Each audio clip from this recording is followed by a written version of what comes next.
Bueno, para entender la revolución o insurrección aprista del 7 de julio de 1932, tenemos primero que entender bien cuál es el contexto, ¿no? Y los antecedentes a esta revolución. Entre 1919 y 1930, el Perú había tenido el gobierno de Augusto B. Leguía, conocido como el Oncenio. Gobierno que, si bien había tenido un carácter marcadamente autoritario y dictatorial, abrió el espacio, ¿no?, para la emergencia de las clases medias y de los movimientos populares. En 1929, la crisis mundial que se origina, ¿no?, con la quiebra de la Bolsa de Valores de Wall Street en septiembre del año 29, provoca una crisis, pues, en el Perú que va a afectar mucho al gobierno de Leguía. Y así es como Leguía finalmente ve debilitado su gobierno por esta crisis económica y termina siendo derrocado el 22 de agosto de 1930 por el golpe de estado del coronel Sánchez Cerro. En esas circunstancias es que se va a convocar elecciones, pero ya anteriormente a esto se había formado en 1924 el APRA, o la APRA, como Alianza Popular Revolucionaria Americana, y en septiembre de 1930 se forma la sección peruana de la APRA, que es el Partido Aprista Peruano, partido que se forma para participar en las elecciones que la Junta de Gobierno, que se crea tras el derrocamiento de Leguía, convoca para el año 31. Y hay que decir con claridad que en esas circunstancias el gobierno de Sánchez Cerro era un gobierno reaccionario, conservador, que representaba los intereses de la oligarquía civilista, que era la gran élite económica que había sido desplazada del poder político por Leguía, pero que tras 11 años quería volver, ¿no? Quería volver al poder. En esas circunstancias, el Partido Aprista Peruano desarrolla su campaña política durante el año 31 con un plan de gobierno, vamos a decir así, más que reformista o reformador, un plan de gobierno que promovía y planteaba cambios para el Perú que iban a ser vistos como revolucionarios y por lo tanto muy temidos por una oligarquía que no quería ningún cambio para el Perú. En las elecciones del año 31 se acusa fraude, gana la Unión Revolucionaria, el partido que encabezaba el coronel Sánchez Cerro, y en diciembre del año 31 llega al poder, ¿no? 8 de diciembre del año 31 es proclamado presidente de la República y asume el mando Sánchez Cerro. Y el Partido Aprista Peruano decide, pues, ser una fuerza de oposición democrática, a pesar que entendía que le habían robado la elección mediante un fraude. Va a ser una fuerza de oposición desde el Congreso, puesto que el Partido Aprista va a tener 23 congresistas. Y lo que ocurre en aquel momento es que, por ser una fuerza de oposición democrática que se va a oponer a un proyecto autoritario, el APRA va a comenzar a ser perseguido. Va a haber un acorralamiento hacia el APRA. En febrero del año 32 se van a destituir a los congresistas apristas y se va a dar una ley una ley de emergencia por la cual se va a declarar al Partido Aprista como ilegal. Tras esto se va a dar un ataque a los locales apristas, el cierre de sus periódicos como La Tribuna, como La Antorcha Aprista, y se va a perseguir y encarcelar a sus militantes. Entre febrero del año 32 hasta junio del año 32 hay una feroz persecución al Partido Aprista, a la militancia, y todo esto no solamente significa cárcel, destierro, sino también el asesinato de muchos militantes. Y es por eso que la situación realmente que se da en julio del año 32 es realmente desesperada, ¿no? Y en esas circunstancias la militancia, ¿no?, teniendo a los dirigentes en su mayoría presos en la cárcel de aquella época, en el Panóptico, otros en el Frontón y otros desterrados del país, la militancia decide, pues, responder. Es una insurrección, una revolución en verdad bastante espontánea y que se podría decir que es el manotazo de ahogado de un movimiento que está tratando de ser ahogado en sangre.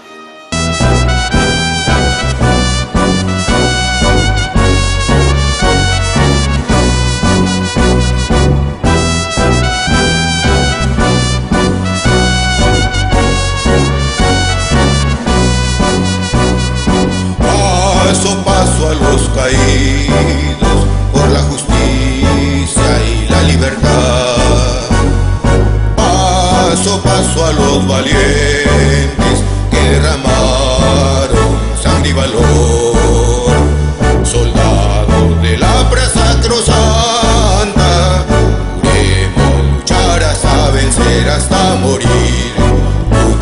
7 de julio del 2021 significan 89 años de la Revolución de Trujillo de 1932. La madrugada del 7 de julio de 1932 se produjo el asalto al cuartel O'Donovan, dando inicio a las acciones de campo, los hechos en sí que configuran la gran Revolución de Trujillo, que no está en las páginas de la historia y que ha sido borrada inútilmente, pero que a la luz de los hechos va configurando una gran verdad. El pueblo aprista de Trujillo se levantó contra un gobierno terriblemente fascista, el gobierno de Sánchez Cerro, y decidieron tomar el cuartel O'Donovan. ¿Cuál es la importancia inicial de este hecho?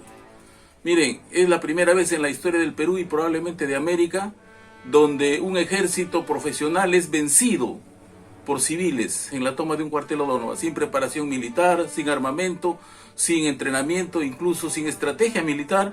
Este grupo de civiles logró apoderarse de un cuartel O'Donovan. Obviamente esto polarizó a las Fuerzas Armadas contra el pueblo civil, en este caso la ciudad de Trujillo. Eso se sufrió durante todo el siglo XX. Ahora, el problema no está en el enfrentamiento entre ambos, sino en la forma como se produce. Hubieron una serie de excesos también por parte de los civiles. ¿Cómo fue la toma del cuartel O'Donovan, que es el hecho más impactante de estas acciones? Porque hubieron varias. Se puede hablar de los antecedentes, se puede hablar de las consecuencias, de las acciones. La revolución duró 4 días, desde el jueves 7 de julio hasta el día domingo, porque ya el día lunes 11 de julio los revolucionarios salieron a rumbo hacia afuera de la región. Pero durante los 4 días mantuvieron a la ciudad. Pero ¿cómo se produce la toma del cuartel O'Donovan, que es este hecho más espectacular que ha ocurrido en la historia? Los revolucionarios, al mando de Manuel Búfalo Barreto, decidieron tomar 4 puntos del cuartel.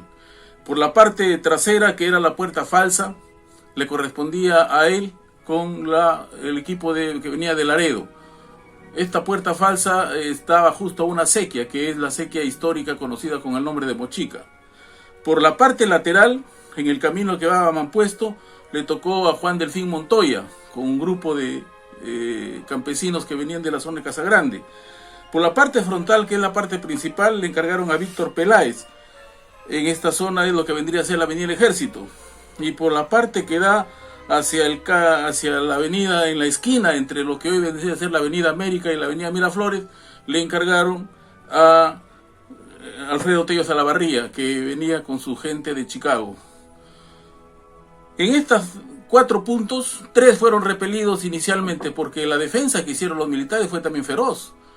Usaron todas sus estrategias y todo su material bélico, pero no pudieron derrotarlos, a los civiles. A las 2 de la mañana, que empezó el tiroteo al segundo campanada que dio en la catedral, se produce el hecho, y decidieron, como santo y seña, tomar e invadir el cuartel. Duró hasta las 5:30 de la mañana, cuando se declaró el triunfo de los civiles y se rindieron los soldados y los oficiales que permanecían en esta zona del cuartel O'Donovan.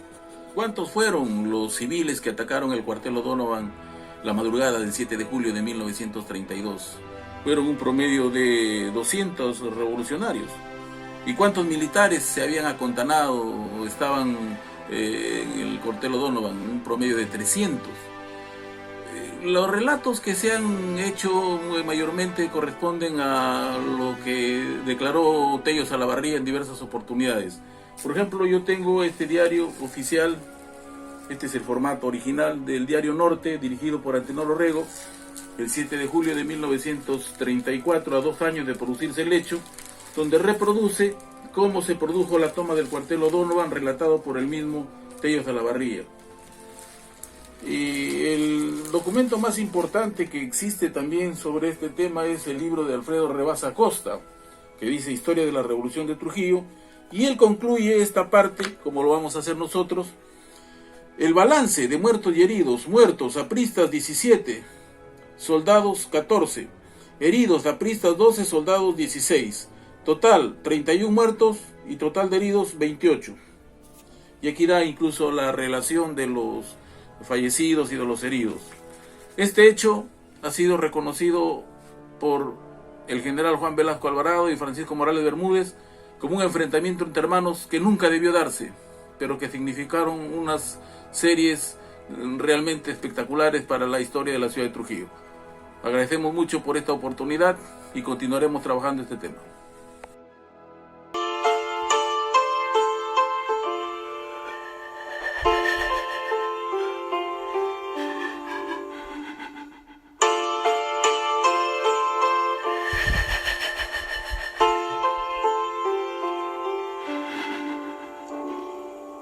El Partido Aprista llamó al pueblo peruano a enfrentarse a la tiranía de Sánchez Cerro, que había promulgado una ley de emergencia que suprimía las más elementales garantías ciudadanas, expulsando del país a 22 congresistas constituyentes apristas, apresando sin causa judicial a Víctor Raúl Ayala Torre y a numerosos opositores al régimen y realizando diversos atentados armados contra actos de protesta del aprismo. El objetivo de la revolución aprista no era expropiar tierras ni fábricas, sino restablecer plenamente la vía constitucional, convocando para este fin a sectores muy amplios de la población. Con esta represión quisieron exterminar al aprismo.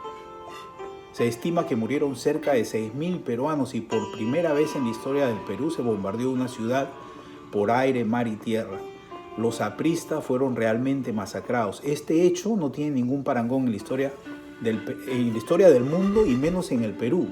Solo se le puede comparar con esa masacre, esa invasión, ese bombardeo que hubo en la ciudad de Guernica, en España. En Trujillo, los apristas y el pueblo organizado dieron conmovedores ejemplos de heroísmo, organización y disciplina.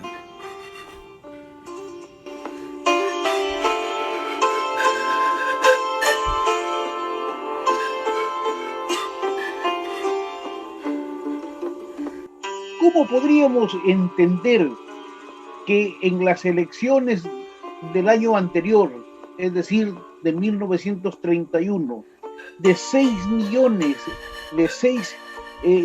de habitantes, solo un 7% de los peruanos con capacidad electoral participaron en esas elecciones? El Perú era un país excluido. En 1933, el comandante Sánchez Cerro tiene tiempo para firmar la nueva carta, la nueva constitución. Los parlamentarios apristas habían sido separados de ella desde febrero de 1932. Sin embargo, esa carta recoge del clamor popular varias leyes que habían sido reclamadas por la población peruana. Una de ellas es el Congreso Económico Nacional. Claro que toda la educación gratuita, claro que todo fue letra muerta sobre el papel, pero ellos entendieron que no podían seguir marginando al Perú profundo, al Perú de los de abajo. El coronel Manuel Ruiz Bravo, que fue el representante de Sánchez Cerro en la delación del movimiento del 7 de julio, años después escribió en el Ciclón de Chiclayo que los gobiernos tenían que preocuparse de solucionar los problemas del pueblo, caso contrario se iban a repetir otro 7 de julio de 1932.